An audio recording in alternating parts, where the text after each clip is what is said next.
Fala galera, tudo certo? Eu sou o professor Daniel, sou professor de História do projeto Guia do Vestibulando e na aula de hoje nós vamos continuar falando sobre os povos da Antiguidade. Anota aí, vamos falar sobre os egípcios, sobre o Império de Kush e vamos falar também sobre os hebreus. Então senta o dedo no like, segue o nosso projeto nas páginas, nas mais diferentes plataformas, Facebook, Instagram, YouTube. Deixa os comentários aí embaixo, o que precisa melhorar, o que está legal, que assim nosso projeto vai cada vez mais crescendo. Antes de começar, eu preciso te falar uma coisa. Quando eu falo África, o que vem à sua cabeça? Reflita um pouco sobre o que vem à sua cabeça, para antes da gente começar a discutir essa aula. Por quê? Porque quando a gente fala África, às vezes muitas pessoas pensam em uma comunidade muito pequena, em um país. A África é mais do que um país. A África é um continente. E é um continente muito rico de história, e é um continente muito rico em cultura, tanto no passado quanto no presente. Por que eu estou falando isso? Porque duas civilizações que nós vamos estudar hoje, o Egito e o Império de Kush, eles se desenvolveram na África. Eles fazem parte da história da África. Sim, o Egito faz parte da África.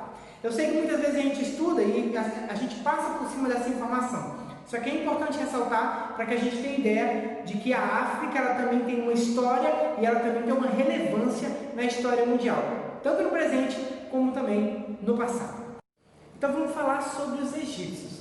São uma civilização milenar que se desenvolveram ali na região do Nilo, e hoje nós vamos dar uma passada de forma panorâmica sobre alguns elementos e uma cronologia básica dessa civilização. Bom, os egípcios eles desenvolveram, eles passaram para aquilo que a gente chama de revolução agrícola. O que é revolução agrícola, professor?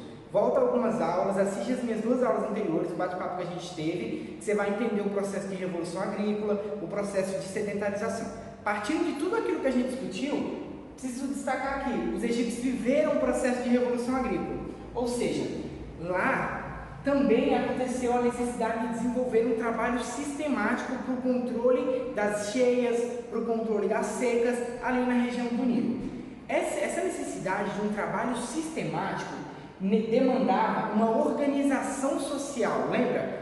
Para ter um trabalho muito grande, eu preciso de uma organização social e gerou mudanças no modo de viver. A galera saiu de um modo de vida coletivo, de um modo de vida relacionado à caça e à coleta e passaram a viver de forma sedentária, de forma mais agrícola.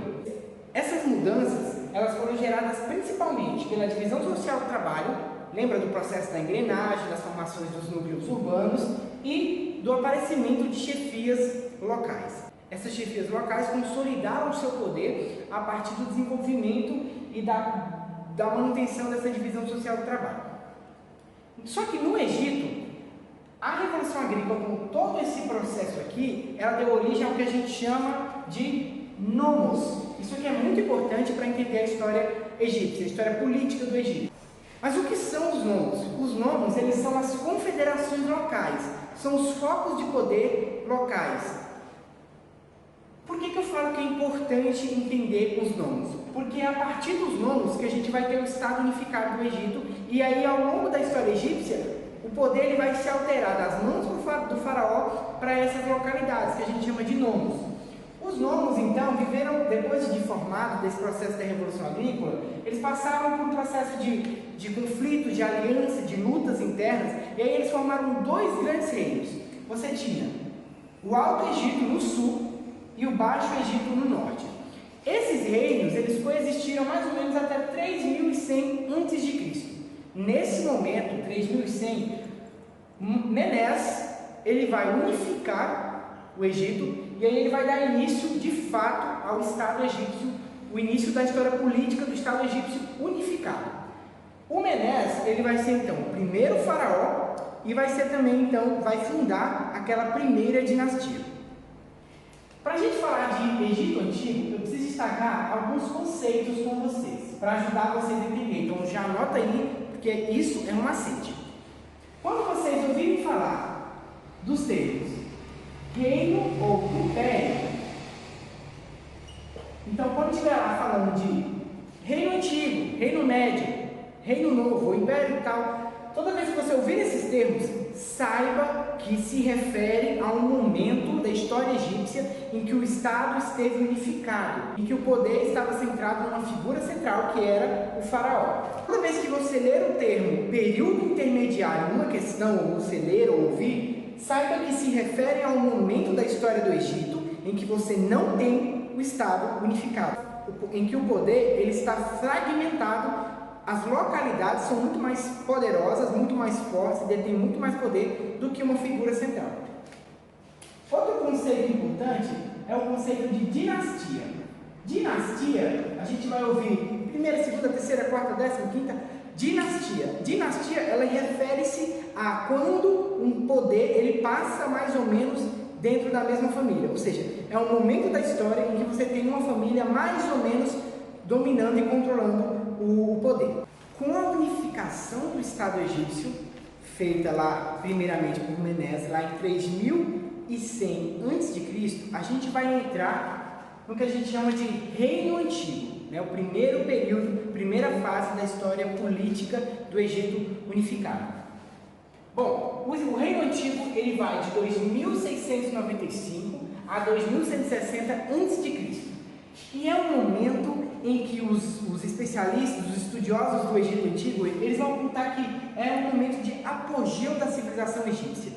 Mas por quê? Quais os elementos eles utilizam para justificar que esse momento é um momento de apogeu? Basicamente, 3 elementos que caracterizam esse período. Primeiro, estabilidade do Estado. É um momento de máxima estabilidade do Estado. Ou seja, as classes oprimidas, as classes subalternas, elas não vão constituir movimentos de rebeldia, elas não vão constituir focos de resistência nesse período aqui. Por quê? Porque as classes dominantes elas vão exercer com maestria um papel de proteção na medida do possível. Então você não vai ter nenhum movimento de rebeldia, nenhum protesto, nada do tipo. É o momento também de máximo poder político dos faraós. Nesse momento aqui, galera, os faraós estão de bem com todo mundo. Ninguém duvida da sua origem divina, ninguém duvida da sua autoridade moral. É o momento de ápice dos faraós enquanto autoridade moral, simbólica e política do Egito. Além disso, você tem as realizações. Esse momento aqui é um momento de construção das grandes pirâmides. Os faraós, se aproveitando do bom momento econômico, da prosperidade econômica, destinam parte desses lucros e dos impostos que eles passam a recolher para a construção dessas pirâmides. O que são as pirâmides? Nós vamos ter mais para frente, daqui a pouquinho, vamos falar um pouco mais sobre as pirâmides. No entanto, esse período que começa com o apogeu da civilização egípcia e como o primeiro momento do Estado unificado egípcio, você tem um momento lá no final do período, um momento de mudança. É um momento em que o poder vai passar a ser mais compartilhado. Por que mais compartilhado? Principalmente por conta de concessões tributárias e concessões territoriais que o faraó vai fazendo em função do clero, em função dos nomarcas, ou seja, da galera, dos chefes lá, dos nomos, lembra? Então essa galera vai adquirindo cada vez mais poder e o Estado vai cada vez mais se fragmentando. Com a fragmentação do Estado, a gente entra no nosso segundo período, que é o primeiro período intermediário, lembra? Período intermediário, Estado fragmentado, que vai de 2160 a 1991, mais ou menos 170 anos aí, e é um momento muito curto, relativamente, na história do Egito, que é milenar, mas é um momento que você tem muitas dinastias. Lembra que a dinastia? Pois é, você tem muitas famílias controlando. O pessoal que estuda esse período, eles se perguntam, e na verdade eles levantam algumas hipóteses de que podem ter havido algumas dinastias paralelas. Por quê? Porque você tem a 7ª dinastia, a 8ª, a 9ª, a 10ª e metade, um pouco ali, da 11ª. São muitas dinastias por um curto período de tempo. Então o mais provável é que tenham existido várias dinastias paralelas, simultâneas, lutando pelo poder. Por quê? Porque isso se encaixa com o contexto do primeiro período intermediário, que é o quê? É um contexto de desorganização política, um contexto de conflito e conflitos por causa dos poderes regionais. Que poderes regionais? Os poderes regionais que resultaram na fragmentação do Estado lá no Reino Antigo. Esses poderes locais, os nomos, eles acabariam, nesse processo de luta e de conflito, por se organizar em 3 confederações. Hieracópolis, no norte, Tebas, no centro e Elefantina, ao sul. O que acontece? Tebas, então, inicia um processo de expansão e acaba conquistando Elefantina ao sul. E aí as 2 confederações unidas dominam, Elefantina dominada, dominam Hieracópolis, e o Egito volta a ter um período um período de Estado unificado. No entanto, lá no final desse período vão haver novas fragmentações. motivadas por disputas internas. Essas disputas internas, elas vão acabar alimentando e expandindo um evento que vai acontecer com o Egito exatamente próximo ao fim do Reino Médio, que é a invasão estrangeira. E com a invasão estrangeira, as disputas internas, o Estado novamente fragmentado, você vai ter o Egito caindo sob o domínio de um povo chamado Hyksos. Os Hyksos, eles vão dominar o Egito, vão conseguir dominar, principalmente por conta dessa desorganização interna que o Egito estava passando. E muitas pessoas que estudam esse período, elas geralmente não veem muita contribuição dos Hyksos para a história egípcia, mas no sentido de negar esse período. No entanto, novas leituras, elas têm apontado que o domínio dos Hyksos trouxeram basicamente dois grandes grupos de contribuição. Vocês têm a contribuição material, que é, por exemplo, a introdução de nova forma de lidar com o bronze, uma nova forma de lidar com as cerâmicas, novas culturas agrícolas, por exemplo, e principalmente no campo da cultura material, da contribuição material, você tem a introdução do Sharduf. O que é o Sharduf? Preste atenção nesse vídeo que você vai entender a importância da introdução do Sharduf para a história egípcia. Montaram o Sharduf, um instrumento de irrigação simples, mas eficiente. Perto do rio, fincava-se uma estaca mais alta do que um homem. Nela, instalava-se uma longa vara de madeira que funcionava como uma alavanca. Numa das extremidades, pendurado a uma corda, era colocado um pote de cerâmica. Na outra extremidade, era presa uma pedra pesada ou um saco de areia ou de pedras, para servir de contrapeso. A vara deveria ser montada de tal forma que pudesse oscilar para cima e para baixo. Com o Sharduf, os egípcios conseguiam aliviar o peso do pote de água quando cheio. O Sharduf aliviou muito a tarefa de tirar água do rio, pois como o fluxo do Nilo é muito rápido, retirar o pote da água era um trabalho muito difícil. A criação do Sharduf impulsionou a irrigação ao redor do Nilo. Ainda hoje é usado no deslocamento de pequenas quantidades de água ou quando o custo da implantação de sistemas automáticos não é compensador. No campo da cultura imaterial, você tem duas principais contribuições resultados da invasão dos Hyksos. Primeiro, os egípcios eram um povo que olhava muito para dentro. Por quê? Porque de um lado você tem um deserto, do outro você tem um mar vermelho. E no meio você tem o caos do Nilo. Esse povo conseguiu vencer o caos do Nilo, vencer o deserto, vencer o mar e conseguiu estabelecer uma civilização milenar, rica, que conseguiu sobreviver durante muito tempo. Isso tornou os egípcios muito voltados para dentro. Eles quase não olhavam para fora no sentido de preocupação com os povos que estavam além do Nilo. Com a invasão dos Hyksos, eles perceberam que precisavam cada vez mais olhar para fora. E aí, além dessa questão de olhar para fora, um outro sentimento, resultado da invasão dos Hyksos, é um sentimento de insegurança. Os egípcios passaram cada vez mais a temer, a ter medo. Por quê? Porque eles passaram esse tempão todo aqui dominado pelos Hyksos. Então vamos lá. Essa questão de eles passarem agora a olhar cada vez mais para fora, unindo a um sentimento de insegurança, uma necessidade de cada vez mais expandir para não ser dominado, junto com a formação de um exército regular que precisou ser formado para que o Egito expulsasse os Hyksos, e esse exército, ele cada vez mais era centrado na figura do faraó, que era seu chefe supremo, era um exército que tinha hierarquias, e era um exército que tinha, por exemplo, cavalarias, que tinha uma série de tecnologias de guerra. Esse exército, junto com o medo de ser invadido e a necessidade constante de se expandir, junto com essa nova preocupação para olhar para fora, formou aquilo que a gente fala que é a base do Império Egípcio. Ou seja, a partir desse momento, com a expulsão dos Hyksos e a formação desse exército, os egípcios eles vão começar cada vez mais a se expandir, e aí vai ter início aquilo que a gente chama de Império ou Reino Novo. Nesse momento do Egito, então, quando eles expulsam os Hyksos através da formação de um exército, quando eles constituem um Império Egípcio, que vai desde a Síria, Palestina, até a região da Núbia. Esse momento aqui, ele vai gerar novas modificações administrativas, ou seja, o poder ele vai deixar cada vez mais de ser das localidades e vai retornar cada vez mais para a figura do faraó.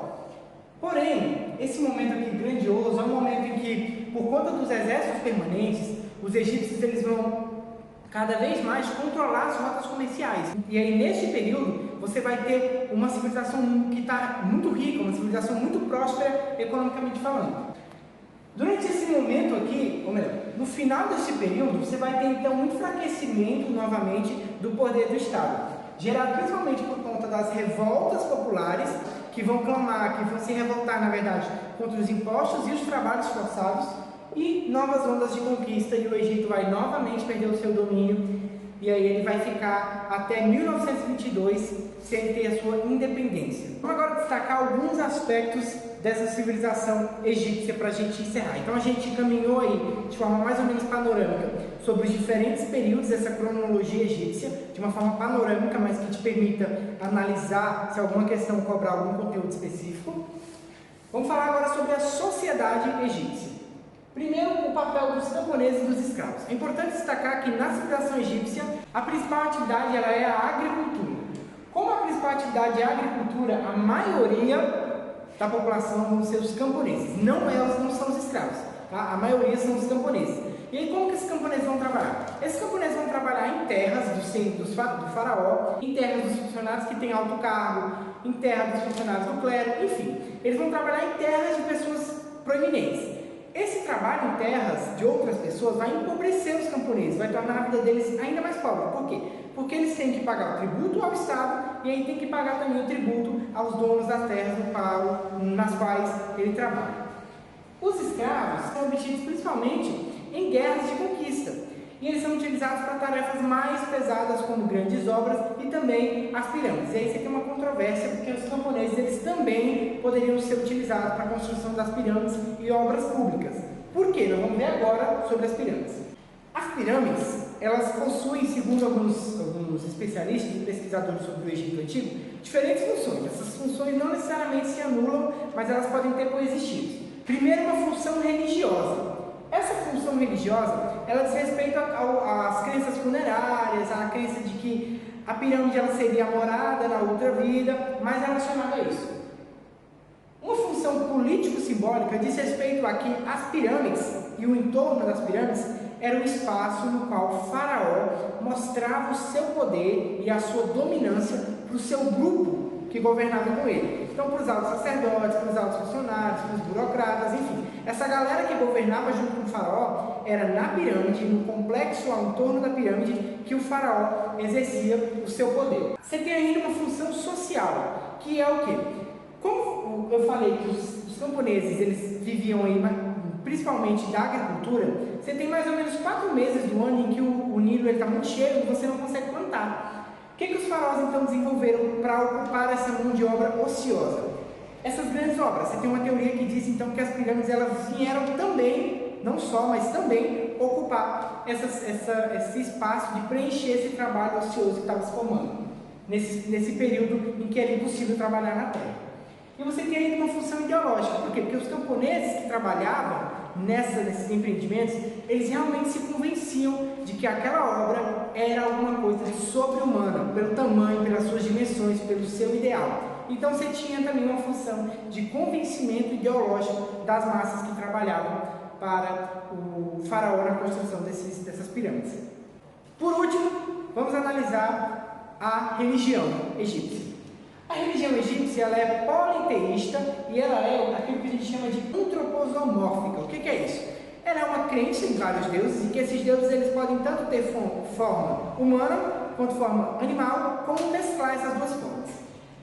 A religião, é importante destacar, ela tem um aspecto central na vida do Egito Antigo. Você vai ter festivais religiosos tanto para pedir colheitas e pedir cheias, como para agradecer. Você vai ter a religião perpetuando tanto a vida privada quanto a vida pública. Você vai ter, por exemplo, oráculos dos deuses resolvendo os problemas burocráticos e os impasses políticos. A religião ela é central na vida do Egito Antigo. E aí um ponto importante é essa crença funerária. Essa proeminência de túmulos, de tumbas, de pirâmides. Por quê? Porque se imaginava então que o morto ele era imaginado renascendo da própria tumba, que então seria a sua casa na eternidade. Bom, vamos agora estudar a nossa segunda civilização, né? Que também construiu um império e também, como os egípcios, são da África. Nós estamos falando de uma civilização chamada civilização Cushita, que desenvolveu o chamado Império de Kush. O Império de Kush, ao longo da sua história, ele vai manter muitas relações com o Império Egípcio. Então são dois impérios que vão se desenvolver, nós vamos ver, tem um início mais ou menos comum e e eles vão se desenvolver e as suas histórias vão estar intimamente ligadas o tempo todo. Tanto o Egito vai dominar o Império de Kush, como o Império de Kush também lá na frente vai chegar a dominar o Império Egípcio. Nós vamos ver isso tudo agora. Por que eu falei que o Império de Kush e o Império Egípcio eles têm uma ligação, uma relação? Porque o Império de Kush ele vai surgir no que nós chamamos de Corredor Núbio. O que é Corredor Núbio? Observe esse mapa aí. Está vendo o Egito? Está vendo essa faixa de terra que vai do fim do Egito até mais ou menos o centro da África? Essa região que abre caminho até o centro da África, ou do centro da África até o Egito, é o Corredor Núbio. E por que esse Corredor Núbio tem uma posição estratégica? Exatamente porque de um lado você tem o deserto, do outro você tem o mar. E o Corredor Núbio é exatamente um corredor, uma passagem, pelo qual os egípcios conseguiam obter uma série de especiarias, como mirra, como incenso. Então tem uma posição estratégica e tem um interesse egípcio aí desde muito cedo. Essas duas sociedades, tanto a sociedade egípcia quanto as sociedades, que são várias sociedades que vão se desenvolver no Corredor Núbio, nós vamos estudar apenas o Império de Kush. Mas esses dois espaços, tanto o Império Egípcio quanto o Corredor Núbio, eles vão ter um início comum. Mais ou menos ali 7.000 anos antes de Cristo, essas civilizações elas vão ter mais ou menos um início comum. No entanto, ali mais ou menos a 3.000 antes de Cristo, os egípcios eles vão começar a passar por todo aquele processo que a gente viu lá no começo da aula, que é aquele processo de sedentarização, formação dos nomos, divisão social do trabalho, e aí eles vão acabar se diferenciando dos núbios. Eles vão desenvolver a escrita, enquanto os núbios vão continuar com uma tradição mais oral. Eles vão desenvolver uma forma de poder mais centralizada na figura do faraó, e os núbios, os habitantes do Corredor Núbio, eles vão desenvolver uma forma mais descentralizada em favor dos habitantes da localidade, ao invés de uma figura central. Vão desenvolver a agricultura, os egípcios, enquanto a Núbia ela vai estar muito ligada à caça, à pesca e ao gado. Os egípcios, com o desenvolvimento da agricultura, vão se tornar sedentários, ao passo que a Núbia, ligada à caça, à pesca e à criação, vão continuar sendo povos aí seminômades. Bom, com essas diferenças e pela essa posição estratégica que eu expliquei, o Egito sempre vai ter uma relação de interesse para com a Núbia. A Núbia, entendam, quando eu falo Núbia, eu estou falando de Corredor Núbio, ou seja, é esse espaço onde se desenvolveu essas civilizações. Olha só como o egípcio sempre teve relação de interesse. Essas relações elas estiveram mais ou menos pacíficas até 2400 a.C. Nesse momento, essas relações elas vão começar a se deteriorar. Por quê? Algumas teorias dizem que houveram algumas modificações no planeta, modificações climáticas, e aí alguns povos que moravam distante das margens, no Corredor Núbio, eles tiveram que ir cada vez mais para a margem. Como eles estavam morando na margem agora, os egípcios encontravam cada vez mais barreiras para poder transitar livremente da África Central para levar os produtos que precisavam lá no Império. E aí você começa a ter conflitos de interesse e essa relação ela começa a se deteriorar e gerar cada vez mais conflitos. Essa relação ela se deteriora tanto que durante aquele período que eu expliquei para vocês ainda há pouco sobre o domínio dos Ixos no Egito, vai chegar a ser proposto uma aliança entre os núbios e os Ixos para domínio completo dos egípcios. Essa aliança não chegou a ser consumada, no entanto, você tem, após a expulsão dos Ixos, você tem cada vez mais uma preocupação dos egípcios com os núbios. Por quê? Se você olhar de novo o mapa, você vai ver que a Núbia está logo ali no fim, na fronteira do Império Egípcio. O que isso diz pra gente? Que os egípcios agora tinham uma preocupação. Por quê? Lembra que eu falei? Você tem agora, os egípcios agora, eles se despertaram naquele sono de olhar somente para dentro. Eles agora começam a olhar para fora. E aí quando eles começam a olhar para fora, para os povos que os circundam, um dos primeiros povos que ele vai tentar dominar vai ser os povos do Corredor Núbio, especialmente o Império de Kush. Por quê? Porque é um império poderoso, é um império que já vinha com as suas relações deterioradas e já chegou até a propor uma aliança ali militar com os inimigos estrangeiros. Vamos falar então definitivamente sobre esse império, que é o chamado Império de Kush. O Império de Kush, o primeiro centro desse império, vai ser na cidade de Kerma. Kerma, que vai sobreviver de 1730 a 1530. Kerma vai ter todo o seu esplendor durante esse período, juntamente com o Império Kush. No entanto, como eu falei, após a dominação dos Ixos e a expulsão dos Ixos e a formação de um exército permanente, a necessidade de olhar cada vez mais para fora e para as suas fronteiras, os egípcios eles vão então investir cada vez mais e vão dominar o Império Cuxita. Então, após a dominação dos íxios, os egípcios investem pesado na formação do exército, tudo aquilo que a gente já viu, eles acabam então dominando o Império de Cush. Esse processo de dominação egípcia e de posterior à expulsão dos íxios, você vai ter um processo de egipcianização. O que é isso? Os cuxitas, né, o pessoal do Império de Cush vai cada vez mais assimilar rituais funerários, a administração egípcia, a escrita egípcia, ou seja, vai passar cada vez mais por um processo de egipcianização. Você tem também um momento de relativa paz, apesar de ser um momento de domínio dos egípcios em terras cuxitas, você tem um momento de relativa paz, de construções gigantescas, e essa relativa paz e essas construções gigantescas, elas são muito por conta da administração egípcia. Os egípcios dominam os cuxitas, mas aí eles estabelecem lideranças locais, ou seja, eles deixam os líderes locais governarem sem muita interferência, desde que eles ofereçam em troca a lealdade e também garantam a paz e a obediência daqueles que estão sob seus domínios. Porém, esse período do Egito, como a gente também viu lá, ele vai terminar com uma série de problemas internos. Você vai ter disputas, você vai ter estações sociais, secas, colheitas ruins, fome, uma série de problemas internos que também vão gerar, né, por conta da fragilidade então, que o Egito se encontrava. Investidas estrangeiras cada vez mais frequentes. Essas investidas estrangeiras, com os problemas internos, vai gerar um colapso no sistema centralizado do Estado e vai gerar uma guerra pelo poder. Você vai ter então várias dinastias que vão competir para tentar dominar, tentar controlar o Estado. Você vai ter uma guerra pelo poder e nessa guerra pelo poder você vai ter o surgimento dessa 25ª dinastia. Lembra, até esse momento, antes dessa desintegração do Estado egípcio, a Núbia, o Império de Cush, esteve dominado pelo Império Egípcio. No entanto, com o advento da 25ª dinastia, quis dizer o contrário. O Império de Cush vai dominar e unificar o Egito a partir dos seus domínios, ou seja, o Império de Cush vence a disputa, né, a guerra pelo poder e consegue, em 715, reunificar o Egito, só que dessa vez sob o domínio dos Cuxitas. Você vai ter uma série de faraós, então, dessa dinastia, que muitas vezes também é referenciada como dinastia negra, por ser uma dinastia que, da África Central, porque lembra, o Império Cuxita ele é da África Central, ele tem muito mais contato com as regiões da África Central. É um momento em que essa dinastia, vinda desse império, conseguiu dominar o Império Egípcio.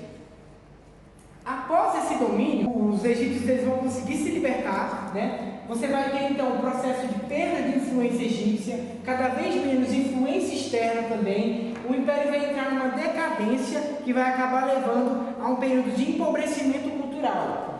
Esse período ele vai coincidir com a modificação da capital. Até esse momento, a capital do Império Cuxita é uma cidade chamada Napata. Observa no mapa aí. Napata, no entanto, a capital, no entanto, ela vai ser transferida para Meroé, nessa outra localização. Por quê? Existem três possibilidades. Primeiro, por uma questão de segurança, já que os egípcios tinham conseguido se libertar desse domínio, né, que os faraós da 25ª dinastia tinham imposto, eles estavam novamente, cada vez mais, voltando seus interesses para as terras cuxitas, mudando Meroé mais lá para baixo, mais em direção ao sul, em direção à África Central, tornava mais difícil uma possibilidade de investida e domínio dos egípcios. Além disso, você tem a questão do clima. Por quê? Porque Meroé, ela fornecia um clima, ela fornecia pastagens muito mais adaptáveis, com uma possibilidade muito maior do desenvolvimento da agricultura do que Napata. Com relação à economia, você tem Meroé constituindo também um entreposto comercial muito mais estratégico do que Napata. Fato é, então, que a capital, após esse momento de domínio do Estado egípcio, em que a Núbia, o Império Cuxita, perde esse domínio, ele entra num ciclo de empobrecimento cultural e ele então modifica a sua capital de Napata para Meroé. Bom, vamos analisar agora alguns aspectos dessa civilização, a civilização Cuxita, a civilização que desenvolveu o Império de Cush, para a gente entender um pouco sobre essa civilização de forma panorâmica. Um dos destaques do Império Cuxita é exatamente o fato de que mais ou menos uma mesma linhagem tenha conseguido ficar sempre ser mantida, tenha conseguido sempre ser mantida. O que acontece? Um dos fatores para explicar isso é exatamente esse sistema de eleição dos reis. Como que acontecia? Os reis eles eram eleitos a partir dos chamados irmãos reais. Essa eleição ela se dava a partir da escolha de chefes militares, dos altos funcionários, dos chefes ou dos chefes dos clãs. Esse processo ele acontecia em Meroé, lembra da nova capital. No entanto, o rei, após ser escolhido, ele ia para Napata, que continuou a ser a capital religiosa, e aí lá ele era investido pelo clero de todo um simbolismo e ele se tornava então uma figura sagrada. No entanto, o rei ele teve muitas vezes, segundo alguns estudiosos, alguns estudos, um papel limitado, muito por conta do papel do clero, que tinha tanto o papel nessa questão de investi-lo de toda uma sacralidade, como também tinha um papel de orientá-lo muitas vezes ao suicídio, quando considerava, segundo a narrativa do clero, que aquele rei estava descontentando os deuses, enfim. E aí o clero tinha esse poder de forçar, pelo menos discursivamente, um rei a cometer suicídio. Além disso, você tem ainda as chamadas Candaças, que é uma figura muito famosa. O que são as Candaças? As Candaças são as rainhas, são as mulheres de sangue reais e elas têm uma importância muito grande. Olha só os papéis que elas podiam desempenhar dentro dessa sociedade cuxita. Elas ocupavam posições e cargos de proeminência dentro do reino, elas detinham grande influência política e econômica, elas exerciam um considerável papel de influência também sobre o clero, elas desempenhavam um papel decisivo na escolha de um novo rei e elas eram as responsáveis pela educação dos irmãos reais e algumas delas chegaram inclusive a ser rainhas muito poderosas dentro da sociedade cuxita. Além disso, tem um outro aspecto que a gente tem que destacar, o último aqui dessa lista que eu fiz, que são os recursos minerais. As terras cuxitas, elas foram muito abundantes em recursos minerais, o que tornou a civilização cuxita durante muito tempo uma das mais ricas civilizações que existiu ali naquele período antigo. Bom, para encerrar a aula de hoje, nós vamos falar sobre um terceiro povo e aí a gente fecha esses tópicos sobre história antiga e na próxima aula a gente vai ver mais sobre a civilização clássica, começar a ver sobre Grécia e depois nós vamos ver sobre Roma. Mas ainda na Idade Antiga, nós vamos ver um povo muito importante para a gente entender alguns elementos que constituem a nossa vida no presente. Tá? Nós vamos falar agora um pouco sobre os hebreus. Sobre as origens.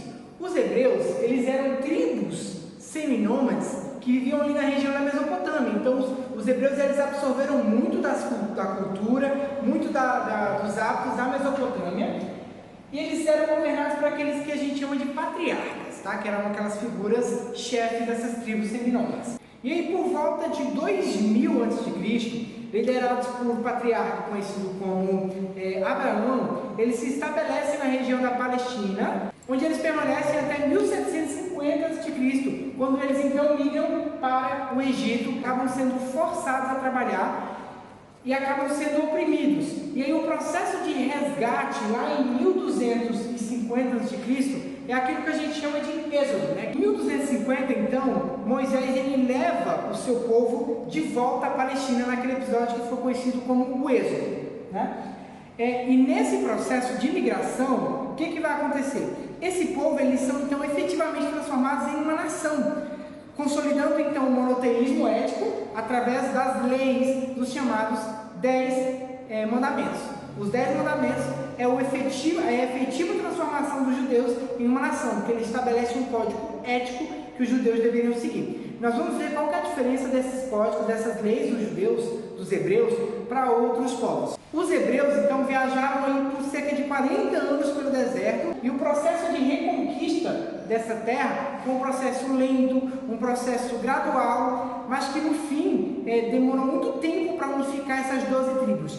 Quando elas foram unificadas, o primeiro rei que se estabeleceu foi o rei Saul, o primeiro rei dos hebreus. Bom, depois de Saul, você vai ter então Davi, que vai ter de 1006 a 966, e ele vai reconquistar a Palestina, derrotar os filisteus e transferir a capital, transformar Jerusalém na capital. Depois vem Salomão, de 966 a 926. Salomão, ele vai expandir o comércio e o artesanato, ele vai construir o Templo de Jerusalém e vai instituir uma série de festividades religiosas, tá? que vai moldar o calendário religioso dos judeus e vai consolidar ainda mais aquilo que a gente chamou de monoteísmo ético. Após a morte de Salomão, acontece um processo de cisão, né? O cisma que vai gerar dois reinos, Israel e Judá, muito por conta dos privilégios que Judá acumulava e por conta da oposição à política tributária que se realizava.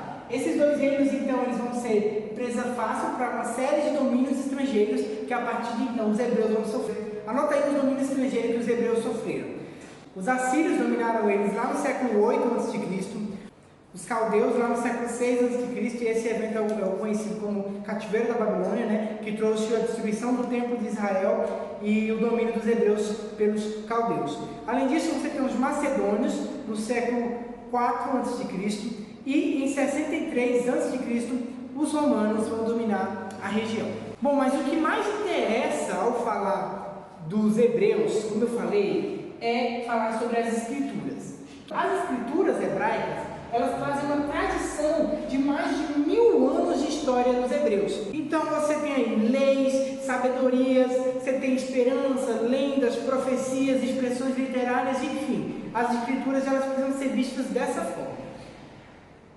E aí, alguns elementos que a gente pode analisar dessas escrituras, que pode ser cobrado, e alguns elementos importantes para a gente entender a nossa realidade hoje em dia.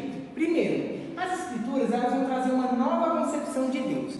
Se você observar, até esse momento aqui que nós estamos estudando, os mesopotâmicos, os próprios egípcios, eles vão ter uma concepção de Deus muito ligada à ancestralidade, ou seja, os deuses, eles eram pessoas do passado, eles eram pessoas de reinos anteriores e eram pessoas que estavam sujeitas a condições humanas, sentiam fome, sede, tinham que ter satisfação.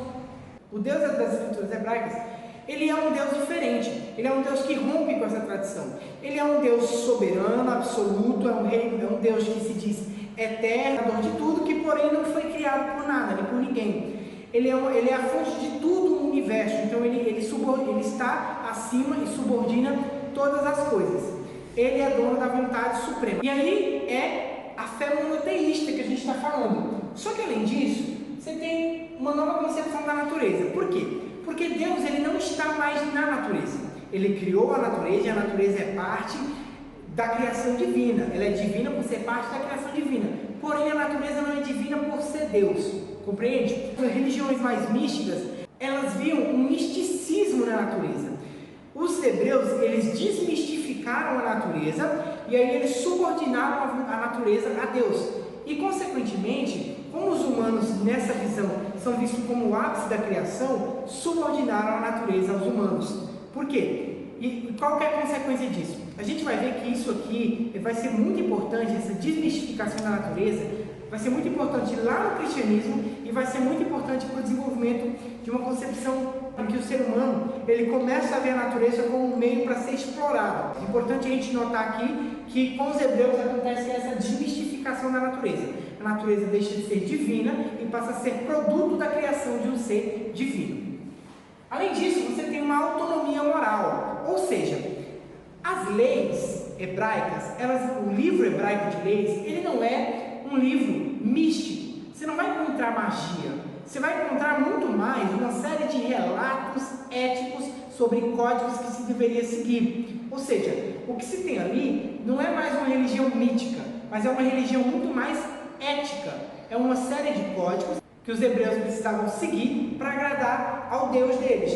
Porém, esse ato de seguir, segundo as escrituras hebraicas, não era um ato que era natural, era um ato que você podia escolher seguir. Ou seja, o ser humano, na visão hebraica, tinha uma autonomia moral diante das leis.